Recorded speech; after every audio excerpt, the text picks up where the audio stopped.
Welcome, welcome, welcome. Good morning, good morning, good morning. Welcome to We Deliver Houston, where we are interviewing local business people and telling them and letting you know what they're doing right now in the middle of all this to try and benefit you as a consumer. So, our guest today is a highly sought after speaker due to his enthusiasm and highly entertaining presentations. He is pretty funny. He speaks about how businesses can leverage emerging technologies and digital marketing to stand out even in tough times to connect with consumers. Uh, he has a diverse background from working as an intelligence analyst to a flight attendant and now to his current role as founder of Randall Media Group, helping businesses with digital and business strategies. He's worked with publicly traded companies all the way down to local business owners, uh, helping business owners get the word out and get their story out. He's also the proud papa of 11-year-old girl and he's also authored an Amazon amazing bestseller called Open Your Mind and Let Doubt Out, and is the current host of a weekly podcast called Mind Theory. So we what we want to do today is we just want to welcome my friend and yours. Whoops, there he is, Mr. Randall Chesnutt. Oh wow! After all that dossier, man, the one out of all that makes me the most proud is the my 11-year-old daughter. Yeah. That's the crowning achievement, I would say. Well, I agree with you. Now, see, everybody remember Randall has two L's and two T's. Okay. That's two L's and two T's in that. No T in the middle, two at the Yeah. end. Yeah, I used to put a T in the middle and then I realized, wait, I'm screwing this up. So I had to go back and take the T out. So I always say a little in the middle, but I got much back. that's pretty good. That's pretty good. So how's it going on with the family? What's going on with the family? My daughter lives in Illinois, in Chicago, and living here in Houston. Every other week flying up and seeing her and hanging out, and she goes to a private school, so she gets out every 2 weeks. So I would, All right. fly up, bring her back. That's been hampered a little bit with what's going on, obviously, for not just me, but many other people who, have that similar situation. So, we thank God for technology like this. Yeah. So, Well, I so I'm mean, able to at least communicate with her. well, I appreciate. I mean, I know the type of clientele that you have, and everybody that's on the stream has probably seen your work already. You know, if you're on Facebook and they talk about stem cells and getting rid of your pain and stuff like that, Randall is really big in helping businesses that offer and do work in the stem cell field do that. He was very big in the cryo field and things of that nature. He's really good at helping you get the message out, get your story out, increase your footprint uh, bigger than what you can do on your own. And I wanted to bring you on because I know that you're doing some really cool stuff right now for people that are stuck at home and struggling and stuff like that. Tell us about that. What are you doing during the quarantine? I think at first it's important to, being in the marketing business, as and being a, PhD yourself, uh, you know, uh, A pile under, higher and deeper. yeah, filed out and deeper. I like that.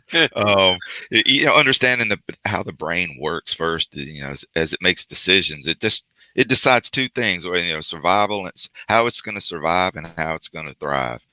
And you can choose to which side of the coin you want to focus all your energy. I choose to focus mine on the thriving part. The Right. survival part, it just seems to work itself out. I can't explain how it does. Without having your focus on it. Yeah, without having your focus on it. But the thriving part, now it's a little different. You can't. It Right. just doesn't. You just don't automatically thrive. You have to That requires purposely. focus. Yeah. It requires focus. Yeah, I think our survival side is more about like instinct. So to speak. If you get hungry, you're going to find something to eat. Right. Yeah. So I try to focus all of my energy on the thriving side, and the survival side seems to work itself out. I've never been one to succumb to fear, although it'd be unwise of me to not at least understand what's going on when it comes to stuff like this. But every But you don't have to be hooked by the fear. yeah, you don't have to be Yeah. hooked by the fear. I mean, Yeah. being in this business, I understand how media really works. Yes. They work by getting people to pay attention to their message, and they understand more than anyone those two principles, the survival and the thriving part, that people care more about the surviving part, even though that part automatically happens. So fear based, and so they're going to get your attention, scaring the crap out of you, and so that's what they do. So I try to avoid that myself. Right. And so to answer your question, what am I doing? First off, I just feel amazing about what the future holds. I think, you think about like technology, like we're using right now. This stuff has been around for years. In fact, AT&T in the '60s came out with the video phone, but no one wanted to use it because back then Right. people weren't comfortable with other people seeing their faces they were talking to them. Right. Now you fast forward to where we are now. People are comfortable with that, right? But there was a hesitant in how they were going to conduct business owners trusting that their employees could do the work from afar, and we find ourselves now forced to do that. And I think consumers will find out, wow, this is kind of cool. It's kind of like Uber, right? Yeah. It didn't exist, and then when it came along, people was like, I kind of like this. Yeah. And I think this is what's going to happen for many businesses is they'll find out, the consumer will be like, I think I like this better. It's more convenient. Businesses will say like, I kind of like this too because now I can deliver a product from wherever and to a larger audience. Correct. I was talking to doing these interviews, talking to people like I talked to a gym, a workout owner, and also like a mathnasium, Right. educational for children, and they're doing all this revamping and stuff. But now they actually have two products, Yeah. two streams of product. They can do it in location and also streaming. Right.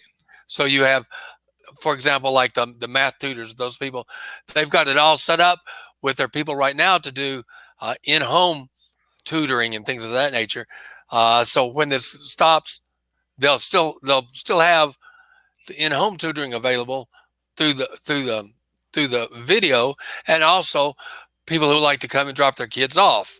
So Right. they've just it's a time to be innovative and shift things just a little bit to be more, as you said, the consumers will like it. And that's the consumer experience is the main thing that we focus on from Yeah. our side of things. Yeah. Yeah, no, I'm glad you pointed that out. When someone asks if you're a real estate insurance, one of those that it's very hard to differentiate your bit, especially if you're in for like a State Farm or Farmers, and there's 55 other agents within 25 miles of you that sell the exact same product. Right. How do you differentiate yourself from those people? And it has less to do with the actual product and more about the experience that you can give them.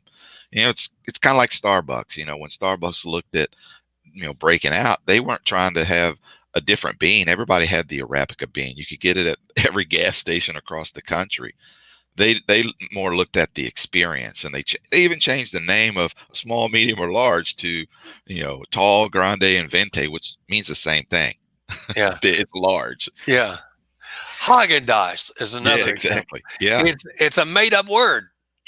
right. Exactly. So it's Haagen Dazs ice cream. focusing on an experience is definitely differentiate how you differentiate your business, and again, more than ever, the experience is here. I want to tell you a quick. I bet you, I would be willing to bet that no one who's listens to this video or this podcast has ever heard that Home Depot actually has an app, that when you go into Home Depot, if you have the app, let's say you go and you buy flowers, right? And there's perennials where you have to change them every year, and they have certain types of bushes that need to be watered at certain times of the year, more so than other times.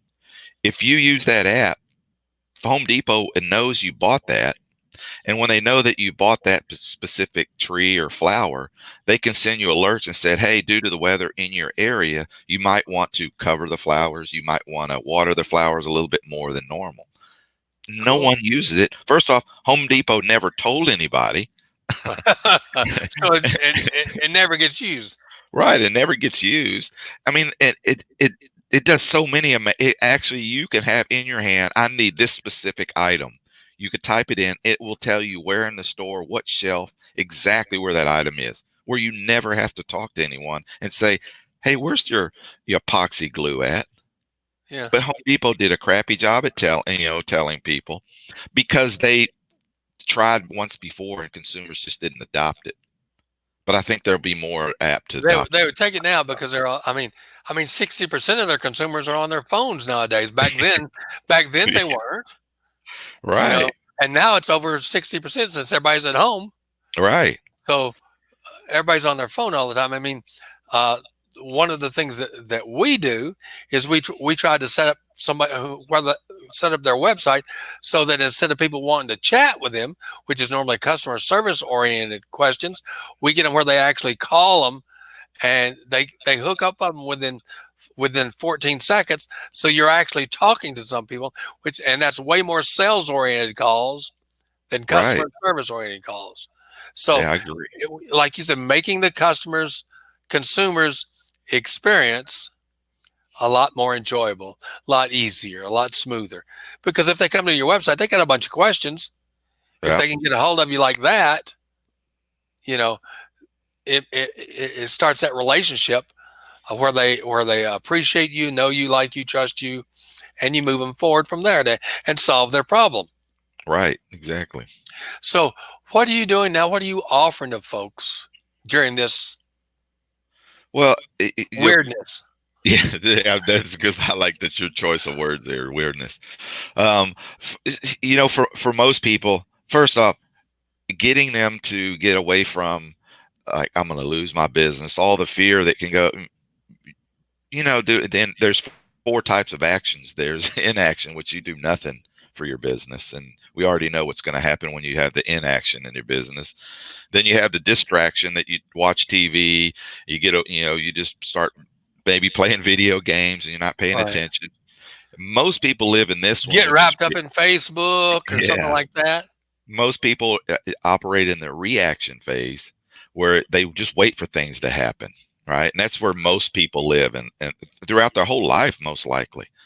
Um, and then there's the final one, which I recommend, and which part of our 30-minute strategy is we talk about being proactive. What are the things that we can do right now that could take your business forward? Yes. Let's forget about what you thought what you were doing. It's not that we can't implement those. Let's see what. So this is what we do. As part of the strategy, we have to first decide what resources do I currently have right now, because every business Right. has a different season that they're in. Um, and then it's like with those resources, what can we do? That's what we Correct. do. That's what I mean. That's basically what strategy is. Using what you have right now before you start adding something. First, let's analyze where we are, what we got. Yeah, exactly. I mean, you think about, let's say, for example, doctors. I work with the doctor. Let's say they lost all their staff, lost all their equipment, lost everything, and all they had was a computer, a camera, and a phone. Right. We could still make money because they Yeah. still have all of that knowledge. No one's going to take that knowledge away. And people pay a lot of money for their knowledge, their expertise. I mean, it saves lives in Yes. most cases. So even if somebody lost everything, we would start with, what do you got? I got a phone, a computer, and a video camera, and we start figuring out how you're going to make money in because you can make money creating courses using that camera. You can do consultations still using technology. You can start marketing and doing things like we're doing now. So there's still always, regardless of how little you have, there's things you can do. So, so to answer your question, I do a 30-minute strategy session with people. It's not free. It's $75, but it's the best $75 you ever spent. In fact, I'm so confident that when someone gets off with a call with me, that if they don't get value from it, I'll give them the $75 and an additional $75 um, for coming on the call. And they can go to on my show. See, I did it because it was easy for me to create it and for people to Right. remember it, that hey, I'm on your show. So it's like onmyshow.com. They can go there, get on my calendar, and we will start with determine where they are right now in their business. And everybody, like I said, different seasons. I work in mainly in the medical space, but all businesses run the same. If they have, have Correct. Correct. marketing, management, This sales, all the same the things. structure for business, no matter Yes. what niche it is always the same. As a business consultant, that's I'm trying to explain to people. Look, you're focused down here. First, you got to understand the foundation out here and what's going on, so you can make where you're focused leverage so much better and get more people because you should be doing a lot. We all know it because we're all frustrated as business owners. If we're not doing what we should have been doing, we're going to wonder why are we in this spot. Yeah, exactly. I mean, I want to close with this, and it's like you think about business like the Minnesota mining business, right? The 3M. They ended up turning into Right? 3M. They were in the mining business, and now they ended up making the most money off of Post-it notes. Those Yeah. little sticky things that you stick on had And they zero went to into do with the the mining business. pictures and film, and then post-it notes. Yeah. So these all of these things, there's a tons of businesses. Was it Potbelly? Right? The sandwich. They Yeah. they sold furniture. They And started selling, and then yeah, if you go into it, I think they have the little story in their actual stores where they were just selling sandwiches in their uh antique furniture shop, and people just started coming for just the sandwiches, and they shut down the furniture shop, turned their business into a franchise, and made $3 billion doing it. So well, these these it doesn't matter where you are in your business. There's always room for growth, leverage, and creativity and flexibility to get you what you want to get. It's just a matter of getting you from the fear to the freedom up yeah, here.